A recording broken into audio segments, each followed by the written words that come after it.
Hello everyone on the internet and thanks for tuning in. I'm RyuKiva of RyuKiva Toku. And welcome to another episode of Toku Bros. I'm your co-host, Dragon Zeron of the Tokusatsu Media Center. Beta Smash! So today we're gonna go on. So today we're gonna be talking about Ultraman Z from episode 9 to 13. Wrong. It's episode 10. We discussed episode 9 last time. It's 10. Oh, okay. Right, so episodes 10 to 13. Right, so firstly, kicking off with like some Ultra news, bearing in mind the West barely gets any Ultra news.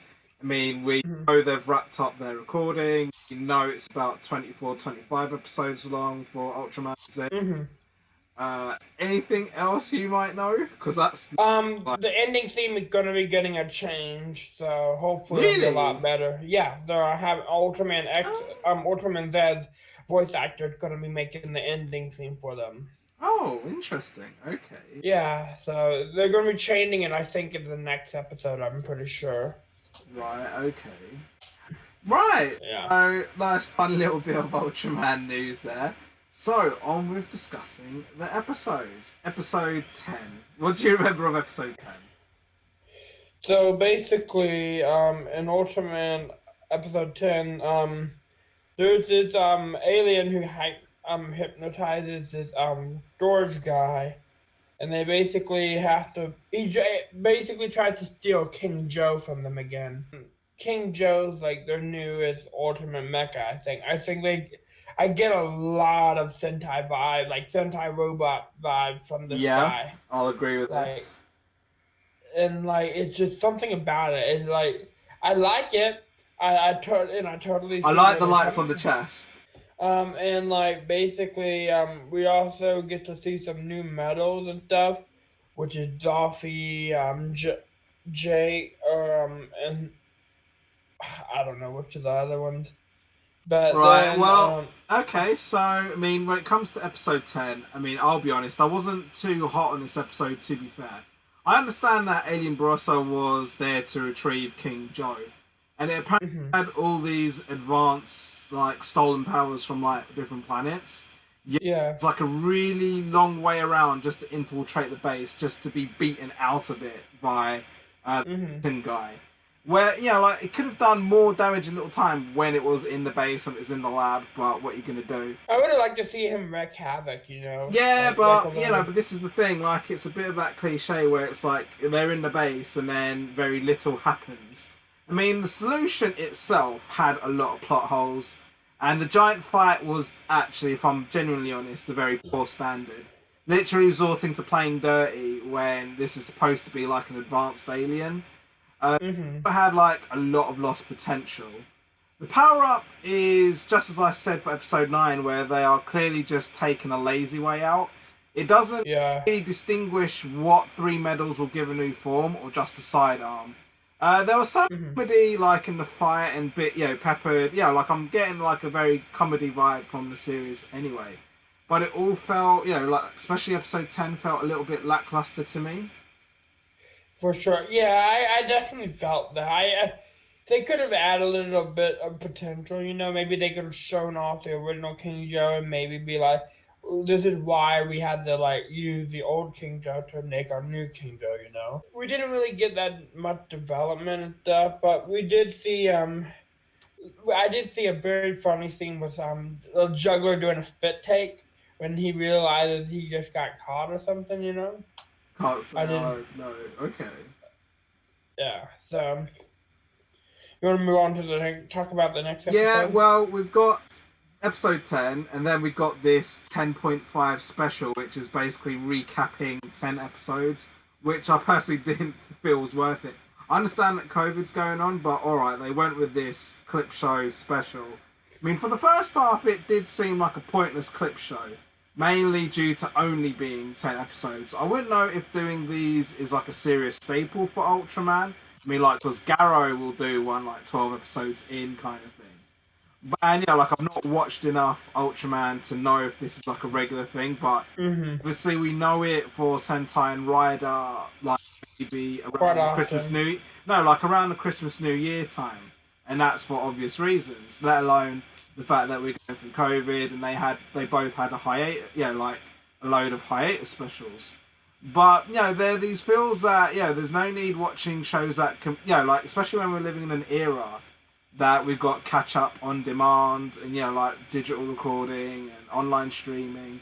So like these sorts of clip shows made more sense when week to week. If you missed an episode, then you're not going to see it. You're never going to see it. Mm-hmm. Like kind of in the 90s, that's very much how it was. Like if you missed out on the broadcast.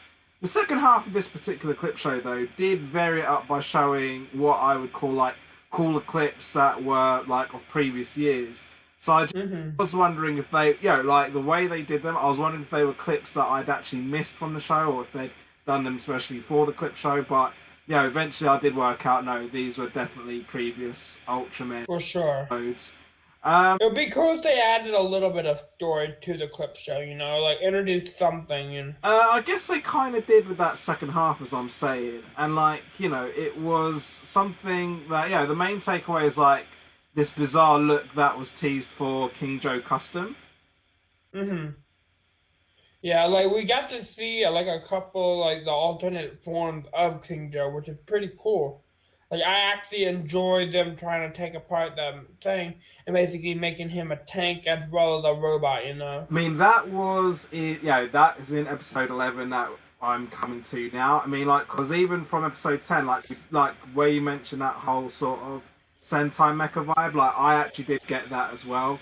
So like you got like different parts flying around. It just kind of gave it that Super Sentai vibe. So when it comes to episode 11, I felt there was little substance plot-wise, apart from maybe a bit of Haruki's backstory and some about his father, which I thought was quite adorable and cool. And and it does lead to something really interesting that you never see in tokusatsu. Like, it adds to the gravitas, if you will. But to see King Joe Storage Custom in action wasn't too bad. And there was, like, some good, like, choreography and fighting. There's still some of that cliche among others, like how the main character goes to a different area. I think it's called Fukama. And, and that's exactly where the monsters appear. So that cliche, does kind of grate on me from time to time, especially over the years. We do see it plenty in Sentai, without a doubt. Yet, what you're going to do. I mean, we could have had some better story development and not much of an ending that, again, was still a bit cliche, though.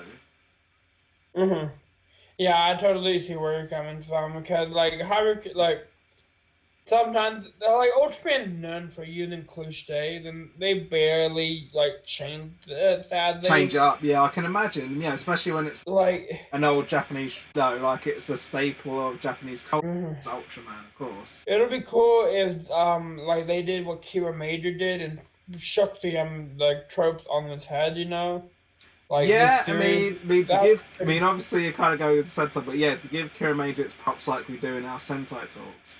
Yeah, I mean, Kira Major's definitely doing well in flipping cliches on its head and putting in a unique spin. But I think, if I'm genuinely honest, it doesn't feel like Ultraman's gonna go that way, especially in this series. I mean, I don't, because like from the little Ultraman I've seen prior, I don't really recollect so much comedy.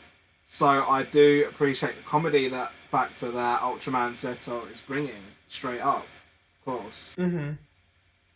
So, like, when it comes to episode 12, like, moving on, it was, like, a semi-decent episode that had at least some good continuity to it. Mainly in that our hero is heavily battling this conscience of, like, you don't really see it, like, maybe once in a while, like, it's PTSD. The hero I wouldn't call it PTSD, but just kind of like this guilt of fighting monsters that... No, it's definitely PTSD. No, but, like, yeah, because I think it's more... Because, like, PTSD is more... like when they've been in the fight and like things like shell shock, that kind of thing, whereas he kind of did, this is more like a genuine battle of conscience because he knows these monsters aren't necessarily actively attacking the earth out of spite and hatred, so we see that in Haruki. I'll still say this adds a good touch. But I'm not sure how this does in terms of storytelling or good progression of storytelling.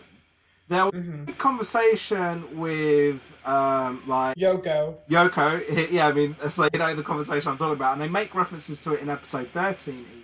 Yeah, and Yeah, like you know, even if the ending was still a bit cliche, it does like to give Ultraman Z props. It does lead to good continuity. And I'll say yeah. the design of this particular monster of the week, I think it was like a sort of Godzilla with blue lines on it, was actually Uh-huh. good as well to give it its props. I think it was Red King, if I'm not mistaken. Um, I mean, the name Red King was definitely thrown out. I think Red King was the one in episode 11 that was like really tall. I mean, I might be wrong. Yeah, And, probably. I think. but no, I think the way it was Red King was the one in episode 11. And then episode 12, I mean, I think they. I mean, I'm not. I mean, it's kind of a bit of a confusion. Even after that battle with Red King, it's like he noticed the egg, and obviously, episode 12, he's definitely thinking about Red King, but whether it was a case of that, you know, Godzilla with blue lions monster was Mm-hmm. what hatched from the egg, it's not really kind of confirmed whether it definitely was or definitely wasn't. I mean, because we know that they let Red King escape with the egg. That's all we kind of Mm-hmm. know. And then again, it's all about this battle of his conscience, battling these monsters. And again, there was that good conversation with Yoko, which, you know, kind of, I mean, really, that should have been the end of that philosophical debate for him. But instead, it kind of goes on through the episode and then into episode 13. Mm-hmm. Thoughts? Which is basically another clip show. All right, so we'll go finally on to episode 13. So, on what, you know, like, you know, I'll say I felt conflicted about this, but mainly in a negative, to be fair. On one hand, I really didn't like the fact that they've done another clip show, let alone where there's barely anything that's happened since the previous clip show, which was 10.5. Mm-hmm. Yeah, you know, like, instead, you know, I mean, one, they didn't really have much to go on, and then two, they just went over everything from scratch all over again. I mean, I understand that COVID's going on, and production values are going to be low across the board around the world. But Mm-hmm. I still kind of felt, you know, at least Sentai and Rider did so much better with their hiatuses, you know. For sure. You know, that, again, that's just my opinion. And yet, you know, to justify, you know, they could, you know, Sentai actually had a lot more to go on to justify like a few consecutive clip shows, whereas whilst progressing the plot at the same time, which at least episode 13 kind of did. You know, so I'll give credit that they seem to have another clip show. I mean, even though it was one hell of a filler episode, Mm-hmm. they were kind of like, oh, screw it. And then they did comedy really well in this episode, so I will. Yeah, I did enjoy the Money Monster. Like, I got a lot of vibe of Piba from Ultraman Z. I know you haven't seen it, but I got a lot of vibe from that guy, so. And I like how he's been trying to hide him from, like, the other members of Storage, which is kind of funny, so. I mean, yeah, like I can give it full on props for like, you know, the way that, yeah, this is probably how a regular like filler episode should be. I mean, if it's gonna, Mm-hmm. rather than bore the shit out of us, it could at least make us laugh. So yeah, I've got to give it Mm-hmm. to the episode, even though, like again, clip show, and yeah, like I kind of got the gimmick and the whole, yeah, it's a bit cliche. Oh, you know, you talk about the thing it gave him the coins back, kind of thing. You know, and you know, when you talk about that money monster, that voice does sound ridiculously familiar, though. Mm-hmm. I'm pretty sure it's a famous voice actress. I don't know. I'm sure I recognise that voice from somewhere. I need to look that up. Yeah. Ultra Series Wiki. So, anything you want to add to episode 13? I do like they do kind of follow up with his guilt and stuff about him like destroying those monsters and stuff, but it really put But there was aside something that the money monster said that made his resolve, and you know, like, and again, we see at the end that, you know, he finally resolves his conflict and Mm-hmm. go back to seeing him fight as normal, which again is massive cliche, but I'm not even sure Mm-hmm. that resolve even. But they might have done this because the writer actually died, you know. It might be why they're doing this little clip show, so that they could actually be able to get a new writer, you know, to help like finish the story. You know what I mean? I mean, again, because they've already finished recording, we know this. Yeah, but like you know, they had to get a second writer, I'm pretty sure, just so that they could finish the show, Well, anyway, so so we are just out. So that is the end of our podcast. But that is also we are all about halfway, just over halfway through Ultraman Z. Mm-hmm. So hopefully, yes, we'll get like a couple more episodes to talk about, a couple more podcasts for us to talk about it ourselves. So, for sure, and maybe we can do. Okay. Yeah. So thank you all for watching. Hopefully you'll be able to catch us on our next Ultra Talk as well. You can catch my boy Dragon Zeron YouTube and Instagram, as well as his Patreon. And again, we did do earlier this week. We did like a massive talk on Sentai, specifically the Zenkaiger reveal. So do feel free to check out as much of that 2-hour talk as you will. Then is ourselves at Toku Bros, where you can catch us at Facebook, Instagram, as well as this very YouTube channel, and Twitter at Toku Bros 71. And finally, myself, RyuKiva of RyuKiva Toku.